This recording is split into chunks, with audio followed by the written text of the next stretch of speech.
Hello everyone, it's me, the Retroden, and I'm here for another backlog update, this time for September, which depending on how you look at it can be considered either a very eventful or non-eventful month, since I played a lot of things but didn't finish a lot of them and left a lot of stuff midway or still in progress. But let's start by the games that I dropped, which first we have GTA San Andreas, overall one of the best GTA games. If you've played them, you know GTA San Andreas, the OG from the PS2. It's a very good game, but unfortunately it had so many technical issues that I decided not to pursue finishing this game, and I might come back to it whenever I have the time to fix everything that is needed for the game to run smoothly and not crash on me, which is what it did sometimes, which led to be very annoying while I was playing it. But despite that, I had a lot of fun with the little pieces I played. So yeah, GTA San Andreas, that's that. And the other game I also dropped was Into the Breach. I started Into the Breach because I wanted to play a tactical RPG, but then after just a little bit I decided that this wasn't the right time to start this game, which is just okay if you feel like there's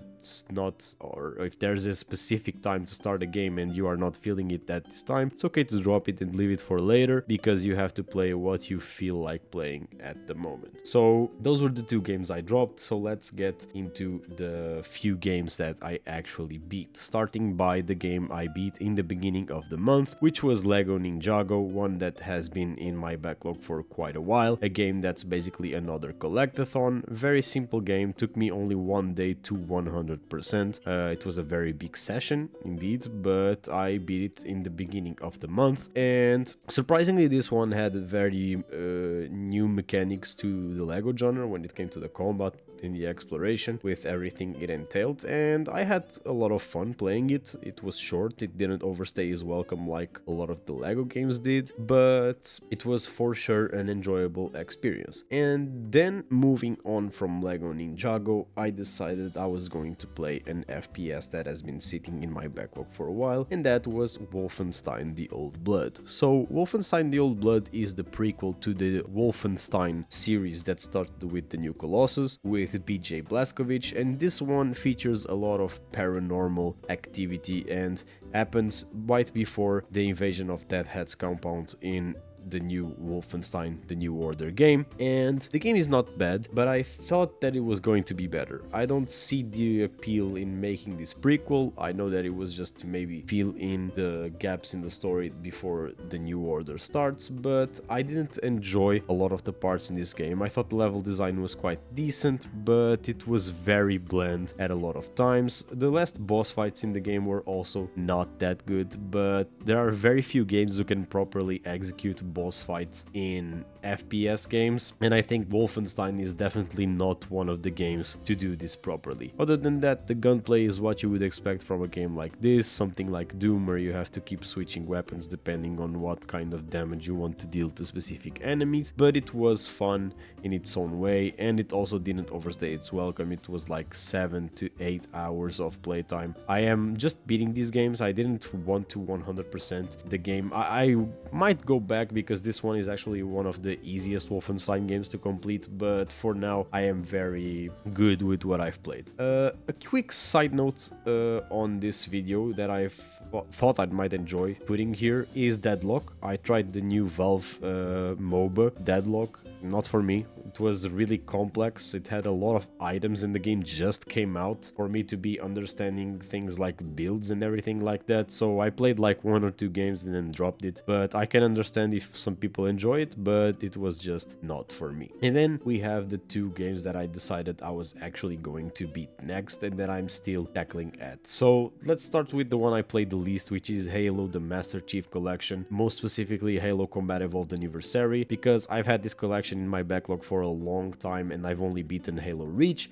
and then I decided to start beating the other Halos, and I'm starting by the Combat Evolved one.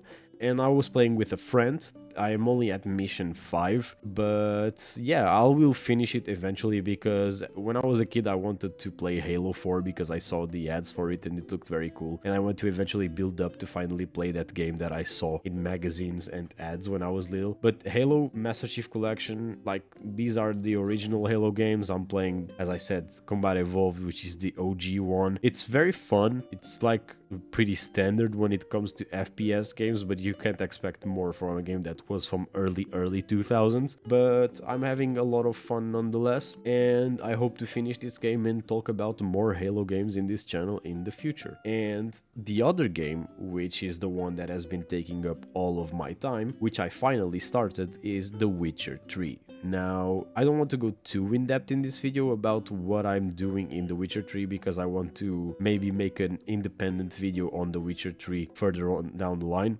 but I'm having a lot of fun. I like the systems, I very much like the combat of this game, I like how it allows for very different builds and playstyles, and I love the fact that it rewards you for being knowledgeable and wanting to read upon the monsters in the game, such like games like Monster Hunter do. So you read about the monsters, you understand what kind of items do better against it, and you just craft your way around your kit to kill the monster easily. And the story is very good, there's no arguing in that way, because this is a very well put together story where choices have a big emphasis on the outcomes of certain quests and things that happen in the game. And I feel like the pacing is very good, there's always something happening, the side content is very meaningful to the end goal of the story. And I'm just a couple of hours in, and by a couple I mean actually like almost 50 hours, but I'm still early in the game because I have a lot of AFK hours and I'm doing a lot of side stuff in the game. But nevertheless, this is a very fun game. I hope to beat it eventually. I had only beaten The Witcher 1 until now, but I think that I'm going to really enjoy how this game develops and how it turns out to be in the end. If you want to know more of my thoughts about any of these games, make sure to ask me in the comments. I'm always free to discuss any of them if I know more about them that you might want to know. But yeah, this has been it. I hope we have a nice October when it comes to backlog clearing, but other than that, this has been the Retro Den, and I'm out.